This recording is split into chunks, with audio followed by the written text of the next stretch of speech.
Hello students, आज ये हमारा सेकेंड वीडियो है चैप्टर 1 क्लास 10 की। चैप्टर 1 का नाम है रासायनिक अभिक्रियाएं तथा समीकरणें। पिछले वीडियो यानी पहला वीडियो जो था उसमें हमने रासायनिक अभिक्रियाओं के अभिलक्षण देखे थे। इस वीडियो में हम लोग और भी ढेर सारे कॉन्सेप्ट्स नए नए सीखेंगे। ये इनसे न आपके बोर्ड एग्जाम में ढेर सारे क्वेश्चंस आने वाले हैं। तो पहला जो टॉपिक हमारा अभी इस वीडियो में आएगा वो है रासायनिक समीकरणें, जिसे कि इंग्लिश में कहते हैं केमिकल इक्वेशंस। रासायनिक समीकरणें, इसकी परिभाषा क्या है? परिभाषा कहती है रासायनिक अभिक्रिया को उसमें सम्मिलित पदार्थों के प्रतीकों और सूत्रों की सहायता से निरूपित करने की विधि को रासायनिक समीकरण कहते हैं। आप लोगों को तो कुछ भी समझ में नहीं आया होगा ये बात। देखो, इसको समझने के लिए ना एक यहाँ पर अभिक्रिया लेते हैं जो शब्द समीकरण के रूप में लिखा हुआ है। इसे समीकरण कहते हैं। क्या कहते हैं? समीकरण। समीकरण में क्या होगा पहले भी बता चुका हूं पिछले वीडियो में। यहाँ पर लेफ्ट साइड में यानी ये एरो के लेफ्ट साइड में जो होगा वो कहलाएगा रिएक्टेंट, अभिकारक, और राइट साइड में जो होगा एरो के वो कहलाएगा उत्पाद, प्रोडक्ट। तो हमारे पास ये शब्दों में जिंक को हमने शब्द में लिखा है, सिंबल में नहीं लिखा है। सल्फ्यूरिक अम्ल, इसे भी हमने शब्द में लिखा है। जिंक सल्फेट, इसे भी शब्द में लिखा। हाइड्रोजन को भी हमने शब्द में लिखा। तो ये शब्द समीकरण कहलाता है। अब इसी शब्द समीकरण को हम इस तरह से, जैसे कि जिंक है तो जिंक की जगह पर Zn लिख सकते हैं। उसी तरह से सल्फ्यूरिक अम्ल की जगह पर H2SO4 लिख सकते हैं।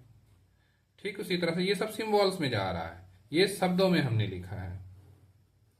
ठीक उसी प्रकार जिंक सल्फेट है तो ये हो जाएगा ZnSO4 और ये हो जाएगा हाइड्रोजन, तो हाइड्रोजन हो गया H2। अब वापस आते हैं यहाँ पर।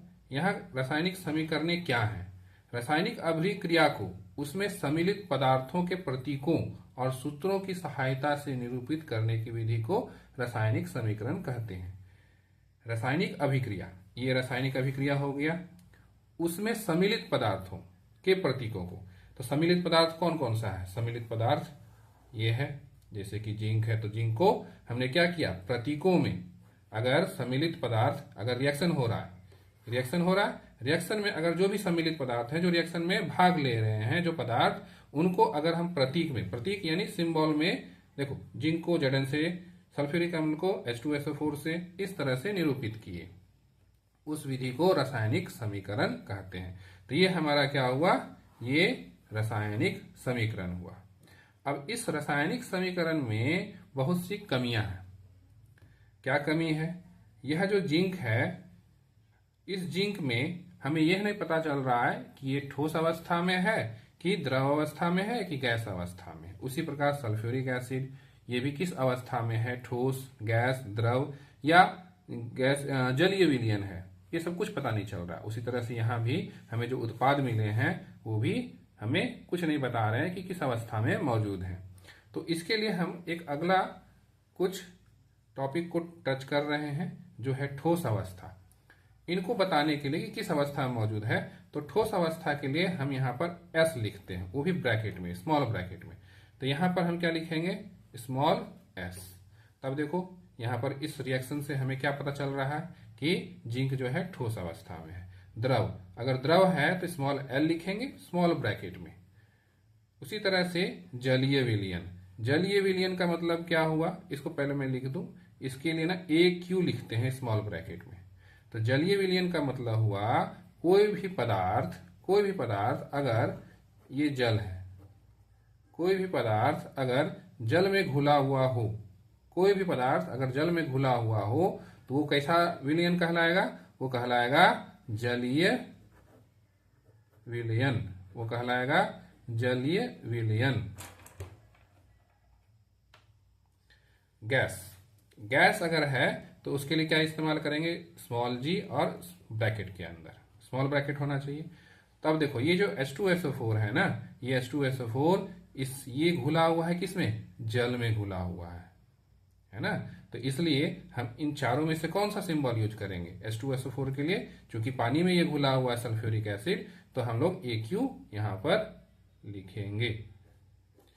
ठीक उसी प्रकार अब यहां देखो, ये जो पदार्थ तैयार हुआ उत्पाद, इस उत्पाद का हम अवस्था क्या लिखेंगे? ठोस लिखेंगे, द्रव लिखेंगे, जलीय या गैस? तो ये एक तरह का ना लवण तैयार हुआ, और यह लवण किसमें घुला हुआ है? तो जल में घुला हुआ। अगर जल में घुला हुआ है तो AQ यहां लिखेंगे इसके बगल में। ठीक उसी प्रकार ये H2 हाइड्रोजन है, और हाइड्रोजन जो होता है वो गैसीय अवस्था में होता है, इसलिए g लिखा जाएगा। और भी कुछ उदाहरण लेते हैं। इस रिएक्शन में आप देखो कि यहां पर हमें कार्बन मिला है, ऑक्सीजन मिला है, यह क्या है? अभिकारक है, और ये क्या है? उत्पाद है। तो अभिकारक में कार्बन और ऑक्सीजन यही पदार्थ क्या कर रहे हैं? रिएक्शन में भाग ले रहे हैं। तो इनको हमने प्रतीकों से C और O2 से लिख दिया। उसी प्रकार उत्पाद जो है ये क्या है? CO2 है, कार्बन डाइऑक्साइड है, इसे भी हमने प्रतीक में लिख दिया। तो हमारा जो परिभाषा है रासायनिक समीकरण, उसमें क्या कहता है? सम्मिलित पदार्थ को किसमें लिखना है? प्रतीक में, है ना, और सूत्रों की सहायता से निरूपित करना है। तो देखो यहां पर, तो ये भी आपका क्या है? रासायनिक समीकरण है। सिंबल्स, प्रतीक इस्तेमाल किया। इसमें एक चीज और देखना कि हमने यहाँ पर S लिखा है, G लिखा है, G लिखा है, तो यहां से क्या समझ में आता है कि कार्बन सॉलिड स्टेट में है, ऑक्सीजन गैस स्टेट में है, और G यहां लिखा हुआ है, यानी ये गैसीय अवस्था में मौजूद है। अब इसके साथ साथ हम रिएक्शन में और भी कुछ इंफॉर्मेशन जो होता है ना वो डाल सकते हैं। तो क्या क्या डाल सकते हैं? अब ये रिएक्शन से हमें, अगर मान लो जैसे यहाँ मैंने उष्मा लिखा, ये मैं छुपा दूं, तो क्या हमें पता चल रहा है कि इस रिएक्शन में उष्मा रिएक्शन होने के लिए समीकरण, ये जो अभिक्रिया हो रही है, इस अभिक्रिया के होने के लिए, रिएक्शन को होने के लिए ऊर्जा लगा है कि ऊर्जा इसमें निकला है? पता नहीं चल रहा। ठीक उसी प्रकार यहां भी देखो, अगर हम यहां उष्मा ढक दें तो इस रिएक्शन में कुछ पता चल रहा है कि उष्मा लिया गया है कि छोड़ा गया है? तो नहीं पता चल रहा है। तो इस चीज को भी हम यहां पर दिखा सकते हैं। तो देखो कार्बन यानी कि कोयला हो, चाहे कोई भी जलने वाली पदार्थ हो जिसमें कि कार्बन मौजूद हो, तो उसको अगर ऑक्सीजन की उपस्थिति में जलाते हैं तो कार्बन डाइऑक्साइड गैस बनती है और ऊष्मा निकलती है। तो इस तरह की अभिक्रिया जिसमें कि ऊष्मा निकलती हो उसको क्या कहते हैं? यह जो रिएक्शन है यह क्या कहलाएगी? ऊष्मा छेपी। क्या कहलाएगी? ऊष्मा छेपी अभिक्रिया। क्या कहलाएगी? ऊष्मा छेपी अभिक्रिया। क्यों कहलाएगी ऊष्मा छेपी क्रिया? क्योंकि इस अभिक्रिया में ऊष्मा उत्सर्जित हुई है। क्या हुई है? ऊष्मा उत्सर्जित हुई है। कहने का तात्पर्य है कि ऊष्मा यानी गर्मी इसमें रिएक्शन के दरमियान निकली है। उसी तरह से इस रिएक्शन में देखो कि यहाँ ऊष्मा जो है ली गई है इस रिएक्शन को करवाने के लिए, जैसे नाइट्रोजन और ऑक्सीजन मिल करके यहाँ पर क्या हो रहे हैं? नाइट्रोजन ऑक्साइड बन रहे हैं। तो ये तभी बनेगा जब इसको ऊष्मा दी जाएगी। अगर इसको ऊष्मा नहीं मिलेगी तो ये रिएक्शन नहीं होगी। तो ये ऊष्मा ले रही है, तो इसको कहते हैं ऊष्मा शोषी। क्या कहते हैं? ऊष्मा शोषी अभिक्रिया। तो ऊष्मा शोषी अभिक्रिया किसे कहेंगे?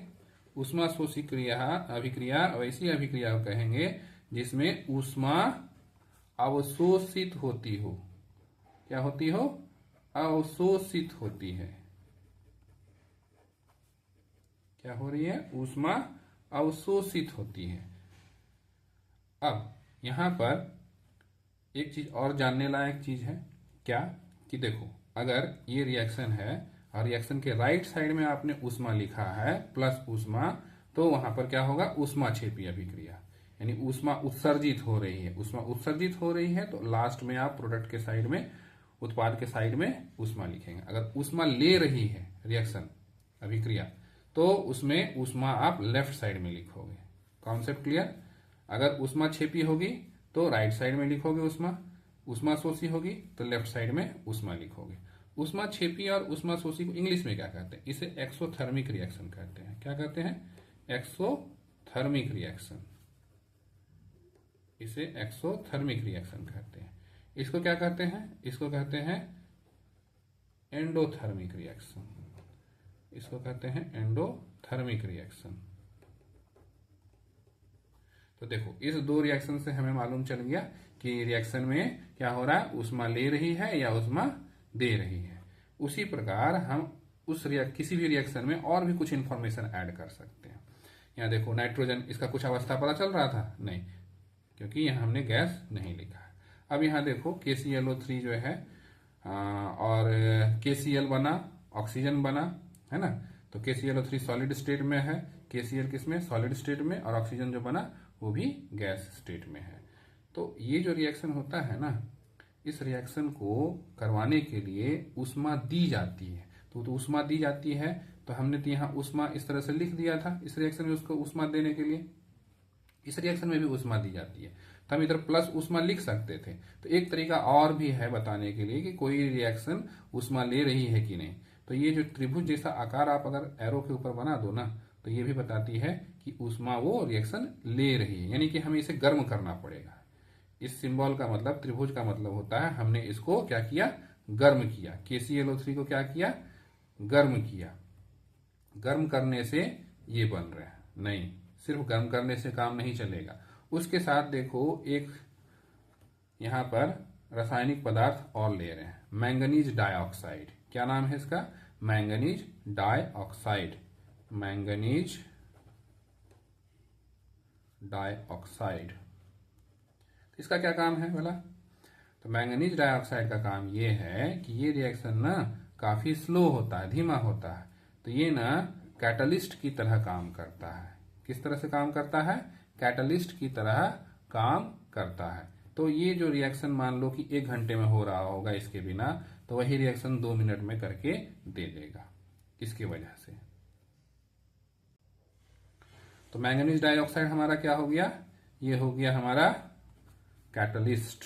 क्या हो गया, कैटलिस्ट। और इसी को हिंदी में कहते हैं उत्प्रेरक। उत्प्रेरक, मैंगनीज डाइऑक्साइड हो गया कैटलिस्ट, उत्प्रेरक। उत्प्रेरक का काम क्या है, इसका परिभाषा कैसे होगा, ऐसा पदार्थ जो किसी भी अभिक्रिया को गतिशीलता प्रदान करता हो। रासायनिक समीकरण को कैसे सबसे ज्यादा से ज्यादा इंफॉर्मेटिव बना सकते हैं, यानी ज्ञानप्रद बना सकते हैं। तो वो हमने कुछ कुछ तरीके देखे कि हमने गैस हो गया, तो गैस के लिए G इस्तेमाल करेंगे, लिक्विड के लिए L इस्तेमाल करेंगे, ये सारी चीजें हमने की। उसके बाद उसमें ऊष्मा निकल रही है कि नहीं, ऊष्मा ले रही है कि नहीं। उसके बाद उत्प्रेरक देखा। उसके अलावा और भी चीज जो है हम बता सकते हैं एक समीकरण में। तो इस समीकरण को देखो, इस समीकरण में हमें कुछ पता चल रहा है कि इसका अवस्था क्या है। इसका अवस्था कार्बन मोनोऑक्साइड है, नहीं पता चल रहा है तो G लिखोगे, क्योंकि ये कार्बन मोनोऑक्साइड गैसीय अवस्था में है। उसी तरह से हाइड्रोजन भी गैसीय अवस्था में है तो G लिखेंगे। और ये जो है क्या है, मिथेनॉल है। ये तो हो गया कार्बन मोनोऑक्साइड, ये हो गया कार्बन मोनोऑक्साइड, ये हो गया हाइड्रोजन, और ये है हमारा मिथेनॉल। ये क्या है, मिथेनॉल। अब यह जो मिथेनॉल बना, यह किस अवस्था में पाया जाएगा, तो यह एक जलीय विलयन के रूप में मिलेगा। तो इसके लिए हम यहाँ AQ लिखेंगे। अब यहाँ पर देखना कि ये जो रिएक्शन है, इस रिएक्शन को करवाने के लिए हमें यहाँ उत्प्रेरक की आवश्यकता पड़ी, कैटलिस्ट। ये उत्प्रेरक कैटलिस्ट रहेगा तो ये रिएक्शन होगा। सिर्फ इसके रहने से हो जाएगा नहीं, हमें यहाँ पर दाब भी देना होगा, यानी प्रेशर देना होगा। कितना, 300 एटमॉस्फेयर प्रेशर देना होगा, और तापमान 300 डिग्री सेल्सियस देना पड़ेगा। तो अब आपसे सवाल है कि यह रिएक्शन कैसा है, ऊष्मा शोषी है या ऊष्मा छेपी है। 300 डिग्री सेल्सियस तापमान दे रहे हैं, यानी ऊष्मा ये ले रही है, इसलिए यह रिएक्शन क्या होगा, ऊष्मा शोषी होगा। क्या होगा, ऊष्मा शोषी, एंडोथर्मिक रिएक्शन होगा। तो हमने यहाँ पर देख लिया कि कई तरीकों से हम रिएक्शन को ज्ञानप्रद या इंफॉर्मेटिव बना सकते हैं। सिर्फ समीकरण को देख करके हम पता कर सकते हैं वहां पर जो पदार्थ रिएक्शन में भाग ले रहे हैं उसकी अवस्था क्या है, उत्प्रेरक इस्तेमाल हुई कि नहीं, उसमें ऊष्मा ले रही है कि दे रही है, कितना हम दाब लगा रहे हैं, ये सारी चीजें पता चल जाती हैं। तो रासायनिक समीकरण लिखने से हमें ये फायदा है। बच्चों थोड़ा सा सुधार कर लेना, यहाँ पर ये लिक्विड होगा, है ना, तो यहाँ एल लगेगा।